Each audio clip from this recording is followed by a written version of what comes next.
Ground से शुरू हुए, आप अभी से ग्रेविटी को पहुंच जाएंगे, छलांग लग जाएगी ना। तो अभी भी मैं यही चाहता हूँ कि स्टूडेंट्स को अवेयरनेस हो, ताकि वो जीएस को एक मजे का सब्जेक्ट हो। हम वो कहते हैं कि अगर हमने कोई नावल पढ़ना हो ना तो खाई दाल चाल से देंगे, लेकिन ऊपर ये सवेरे पेपर देना तो नींद आ जाएगी। खैर, अच्छा, इन केस ऑफ वासा फैसलाबाद, उस तरह का वासा फैसलाबाद में हम चेंजेस नहीं लेकर आए, जो मैंने आपको पहले एक सेट कर दी, ये चीज़ आपकी कंसेप्ट बनने के लिए ये चीज़ें, लेकिन कुछ ना कुछ बेहतरी या थोड़ी बहुत काबिशें जो हैं वो मैं आपसे शेयर कर देता हूँ। हमारे जो जीएस का इम्प्लीमेंटेशन है वो तकरीबन हम इन डिपार्टमेंट्स में PND, water, sewerage, revenue, PHS और एडमिन, इनमें मैं समझता हूँ कि जीएस की एप्लीकेशन इम्प्लीमेंटेशन हो सकती है।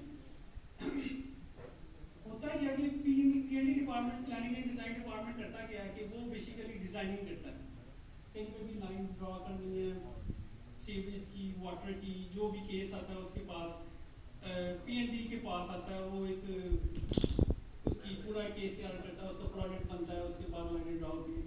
हमने किया क्या कि सैटेलाइट इमेज फॉर एग्जांपल हमने इसको डिजिटाइज कर दिया, डिजिटाइज करने के बाद उसका एक मैप, बेस मैप बन गया, और बेस मैप बनने के बाद उसके ऊपर जो हमने वाटर लाइंस हैं या सीवरेज लाइंस हैं उसको हमने ड्रॉ कर लिया। जैसे उन लोगों जो को हम वाटर की उसमें उन्होंने पेपर के ऊपर ड्रा किया था, हमने डायरेक्ट जीआईएस के ऊपर ही आ गए, हमने जितनी भी लाइंस थी जीआईएस के ऊपर इनपुट की, उसके हमने जो डाटा हमें मिला उसके एट्रीब्यूट्स फिल कर दिए। फॉर एग्जांपल इस लाइन लेंथ क्या है, डेप्थ क्या है, डीएमसी डीएमए, ये इसको आगे जाकर मैं बताऊंगा डीएमसी डीएमए क्या होती है, उसकी क्लास क्या है, टर्शरी है, सेकेंडरी है, प्राइमरी है, कौन सी क्लास है, उसके कितने इंच लाया है, और ये एक्टिव है या बंद है, इस तरह का डाटा हमने लेना शुरू कर दिया।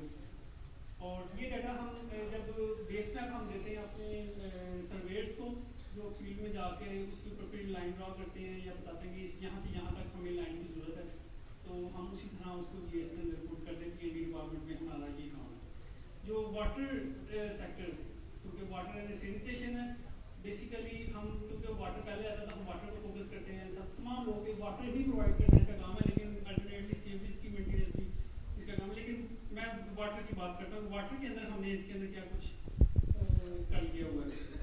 हमने वाटर रिसोर्सेज जितने हैं वो मार्क कर लिए हैं, और उसके एट्रीब्यूट्स वगैरह फिल कर लिए, उसकी क्या कैपेसिटी है, पंपिंग वगैरह, मोटर्स वगैरह, कलेक्टर में, फिर ट्रांसमिशन में, आर्टीरियल में, artery node, secondary line, tertiary line node, hydraulic base zones, subdivision, pilot zone, ये सारी चीज़ें हमने, लीक डिटेक्शन कैंपेन हम करते हैं कभी, और उसमें जो डिपार्टमेंट में मुतलका वो उनको हमने कहा कि ऐसे किया करो, आई थिंक वो पता नहीं करते, लेकिन एक यूज़ ऑफ जीएस जो है इस फॉर्म में भी। फिर domestic profiles of consumption, water model, water James, water system, water, ये चीज़ें हमने करनी हुई हैं जीएस के अंदर। मैं थोड़ा सा आगे जाके, अच्छा, जो वासा फैसलाबाद है, इस दो हिस्सों में हम इसको डिवाइड करते हैं, ईस्ट और वेस्ट, और ये जो दरमियान वाली लाइन है ये जो आपकी रेलवे लाइन है, इसको हम डिवीजन करते हैं इसकी। तो ये चिनाब रिवर है, ये एट अ ग्लांस में एक मैप है वो शो कर रहा हूँ। चिनाब रिवर है, उसके अलोंग ये 29 ट्यूबल्स हैं। उसके बाद जंग ब्रांच केनाल है, उसके अलोंग ये ट्यूबल्स हैं।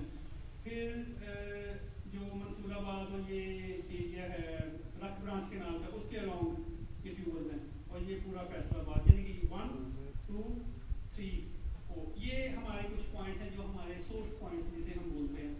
और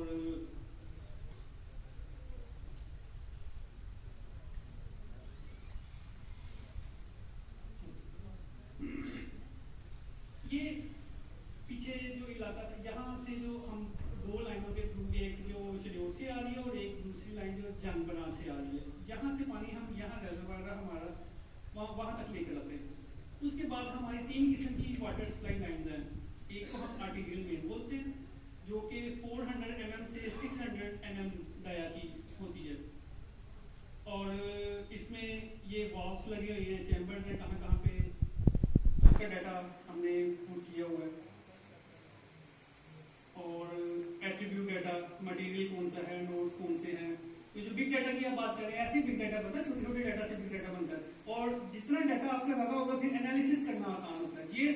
एनालिसिस करना, डिसीजन मेकिंग करना। पहले डाटा पुट करना, डाटा बनाना, उसके बाद उसको एनालाइज करना, एनालाइज के बाद डिसीजन लेना। फिर ये सेकेंडरी लाइन, ये यहाँ से सेकेंडरी लाइन शुरू हो जाती है, जिनका डाया 150 mm से 300 mm के करीब होता है।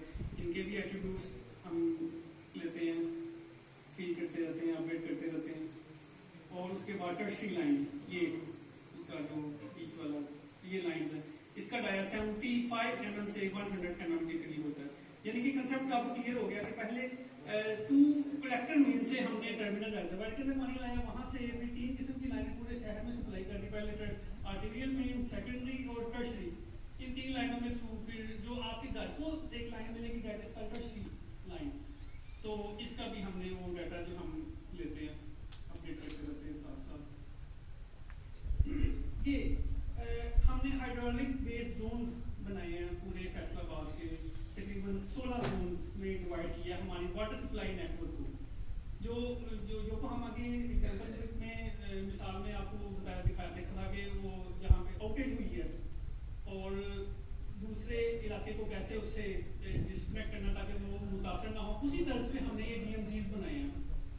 16 DMZs है और इसको हमने SCADA सिस्टम के साथ कनेक्ट भी किया हुआ है। और फॉर एग्जाम्पल ये DMZ है, इस DMZ के अंदर कोई प्रॉब्लम आ गई है, हमने यहाँ पे वॉल लगाया, यहाँ से इसको डिस्कनेक्ट कर देना, पूरा DMZ बंद और बाकी वो सप्लाई मुतासर नहीं होगी। इस तरह कोई भी DMZ तमाम कलर वाइज इसको हमने दिखाने के लिए कि कौन से हैं उसको डिस्कनेक्ट कैसे किया जा सकता है। और ये उसका एक पायलट जोन हमने बनाया था, उसकी एक पिक्चर है कि उसके अंदर वाल्व्स है, फ्लो मीटर है, एंटी नोड्स है, फिर OHR का स्टेटस है, नोन ऑपरेटर कौन सा है, ऑपरेटिव OHR कौन सा है। OHR से मुराद ये वासा की टंकियां जो बड़ी बड़ी टंकियां टैंक्स बने हैं, इसे हम OHR बोलते हैं। फिर DMA, DMA2। हाँ, दूसरा DMZ को फर्दर हम DMAs में कन्वर्ट कर देते हैं। डिस्ट्रिक्ट DMZ से मुराद डिस्ट्रिक्ट मीटरिंग जोन, और जो DMA है वो डिस्ट्रिक्ट मीटरिंग एरिया, यानी कि एक जोन को हमने सब जोन में कन्वर्ट कर दिया, डिवाइड कर दिया और उसको GS के ऊपर हमने इंटीग्रेट कर दिया ताकि आसानी हो सके। ये एक फैसलाबाद का water supply zoning map, zone जो मैंने जोनिंग DMZs बनाई है उसकी एक शक्ल। इसमें बेसिकली दिखाने की कोशिश की गई है कि ये जो कलर है ये हमने कंप्लीट कर ली है उसकी एरिया, और ये अंडर प्रोसेस है। इस तरह ये लीक डिटेक्शन के लिए हमने ये भी कुछ काम किया था, कानून को अवेयरनेस देने के लिए कि GIS को यूज करो लीक डिटेक्शन कैंपेन के लिए। फॉर एग्जाम्पल ये लेजर में आप शो कर रहे हैं, देख रहे हैं कि लीक लोकेशन जो रेड पॉइंट्स हैं, इसका मतलब यहाँ पे लीक डिटेक्ट हुई है, किसी ने कंप्लेन की है हमारे सेल में, तो वहाँ पे आई है कंप्लेन, तो लीक डिटेक्ट हुई है। वहाँ पे जब गए हैं तो आ रहा है कि जनाब लीक रिपेयर हो गई है, लीक नॉट फाउंड, या जो भी इसका स्टेटस ये बाद में नहीं हो, इस तरह की लेजर के तौर पे ये चीज़ के तौर पर प्लानिंग के तौर पे हम GIS को यूज़ कर सकते हैं। ये बताने का मकसद है बेसिकली। जो है ना हमारा क्योंकि जापानीज के साथ इंटरेक्शन काफ़ी रहता है, वो कहते हैं कि आप मीटर लगाओ, यानी कि जहाँ पे भी आप पानी सप्लाई कर रहे हो हम मीटर लगा के करो। अभी होता ही क्या कि वो क्योंकि उनके 24 आवर सप्लाई से होती है, हमारे 24 आवर सप्लाई है नहीं। हमने सोचा कि कहीं हम भी मीटिंग के लिए हमें फिर इलाका डिसाइड करके कहाँ पे मीटरिंग कहाँ से शुरू किया जाए, उसमें फिर GIS ने हेल्प किया। ये आपको नजर आ रहा है जो ग्रीन है ये OHRs है, ग्रीन ऑपरेटिव OHRs, जो वाइट वाले ये नॉन ऑपरेटिव है। हमने उनको कंसेप्ट दिया कि एक OHR है, हमें 24 आवर सप्लाई का कंसेप्ट देना है। मैं उसकी बताऊँ कि क्यों हम 24 आवर सप्लाई के लिए मीटर को रिकमेंड करते हैं कि मीटर जब आप लगेगा एक 24 आवर सप्लाई जा रही है तो उसकी एक अच्छी रीडिंग आएगी। फॉर एग्जाम्पल अगर मीटर नहीं लगा 2-3 घंटे दिन में आती है सप्लाई, हमने वो मीटर लगा के देखे, उन्होंने पंप लगाया, एक घर वाले का बिल 1.5 लाख आ गया बिजली का, क्योंकि वो जब वो पंप खेचेगा तो मीटर ज़्यादा स्पीड से चलेगा। मुझे क्या पता उसने रेटिंग लेनी है, तो हमें भी वो फ्लॉप कर दी। उसके लिए फिर हमने एनालिसिस किया कि कौन सा ऐसा इलाका, क्योंकि 24 आवर तो हम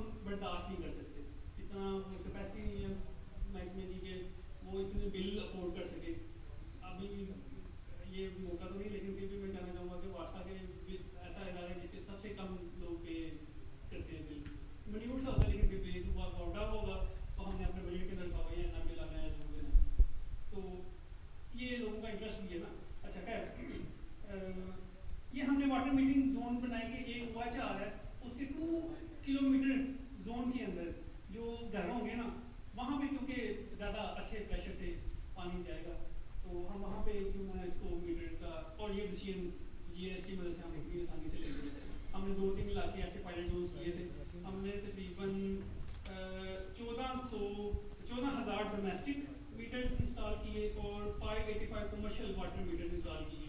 कमर्शियल वाटर मीटर्स का तो ठीक है हमारा अच्छा तजुर्बा, लेकिन जो डोमेस्टिक मीटर्स का तजुर्बा है वो इंतहाई नागवार गुजरा हमारे लिए, क्योंकि यहाँ पे ना तो शुरू से प्लानिंग है, मकान बनाने से ना नक्शा अप्रूव होता है, ना वो फाइल होता है, ना FTA में जाता है, और कहाँ वाटर लाइन जा रही है, कहाँ से हमें सप्लाई देनी है। कहीं कहीं मैं ऐसा कि कहीं उनके वॉशरूम में जाके मीटर लगाना पड़ा, क्योंकि ऑर्डर था मीटर तो लगाना है, तो वॉशरूम में जाके मीटर लगाना पड़ा। आप मुझे बताओ कि हर महीने वो वाटर मीटर रीडिंग लेने वाला वो उनके वॉशरूम में जाके रीडिंग करेगा।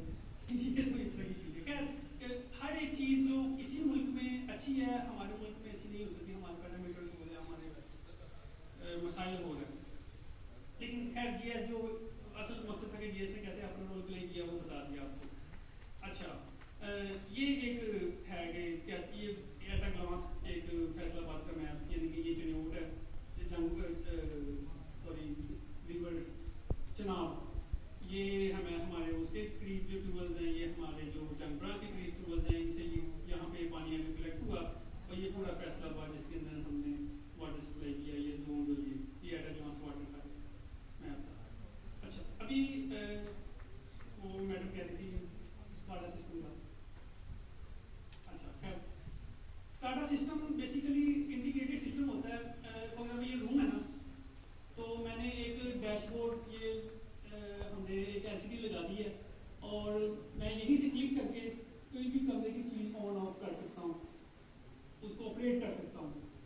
2-3 चीज़ों को मिला के एक इंटेलिजेंस सिस्टम, एक स्मार्ट इंटेलिजेंस सिस्टम, जिसको हम इंटरनेशनल लैंग्वेज में स्काडा सिस्टम बोलते हैं, कि 2-3 चीज़ों का सिस्टम मिला के, फॉर एग्जाम्पल ये जोन है, हमने जियोग्राफिकली उसको लोकेट किया और उसको सिस्टम के अंदर पुट कर दिया। पुट करने के बाद वहाँ पे सिस्टम जो भी है, हाँ पहले एक बात कि हमारे पास 2 स्काडा सिस्टम है, एक सिर्फ मॉनिटरिंग सिस्टम है और एक दोनों डुअल बेस, यानी कि मैं कंट्रोल भी कर सकता हूँ। हमारा जो फेज 1 है, जो वाटर ट्रीटमेंट प्लांट है, वो वहाँ पे जो मॉनिटरिंग सिस्टम है, यानी कि वो पूरा ऑपरेशनल है, दोनों टू वे आप कंट्रोल भी कर सकते हैं। एक जो कंट्रोल रूम है उसे आप कोई भी चैम्बर है उसको ऑफ कर दिया, वहीं पे कंप्यूटर पे टिक करके, और कहीं पे हमने फ्लो करना है वो सारा हो जाता है। जो दूसरा ये वाला सिस्टम है, ये जो ओवरव्यू है, ये एक मॉनिटरिंग, यानी कि कहाँ से कितना फ्लो आ रहा है। ये जो हमारे चैम्बर है, ये वाला ये पॉइंट्स हैं, हम मॉनिटर कर सकते हैं वहाँ पे अपने LCD पे सिस्टम पे कि इस वक्त यहाँ पे कितना फ्लो है, यहाँ पे वाटर का कितना फ्लो है, यहाँ पे वाटर का कितना फ्लो है, और यहाँ पे वाटर का कितना फ्लो है।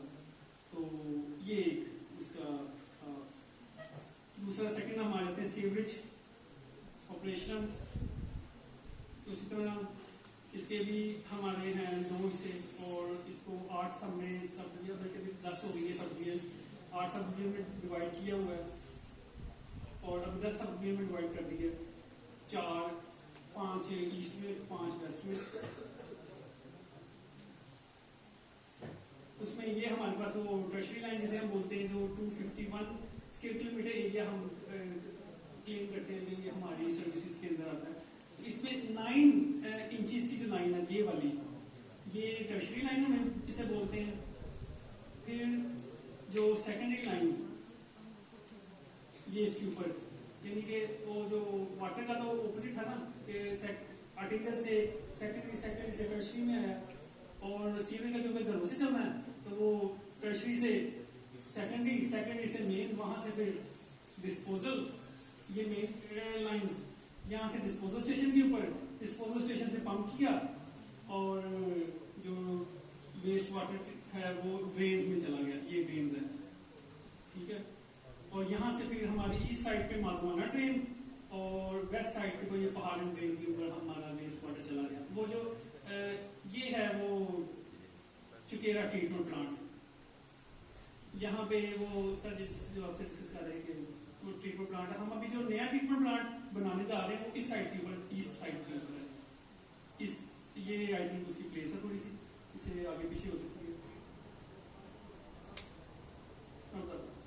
ये जो होता है ना waste water treatment plant, disposal station से पंप करके हमने ट्रीटमेंट प्लांट भेज दिया वहाँ पे, क्योंकि वही जो टर्म्स होती हैं एनवायरमेंट की, मुझे तो पता नहीं है, वो स्मोसिस वगैरह जो भी कर करा के वहाँ से ट्रीट होके बेसिकली, यानी कि एक टैंक में गया, वहाँ से दूसरे टैंक में निथर के, तीसरे टैंक में निथर के, वहाँ से फिर जो उनका इरिगेशन का चैनल है उसके अंदर चला गया, यानी कि गंदा पानी इरिगेशन वाले चैनल में ना जाए।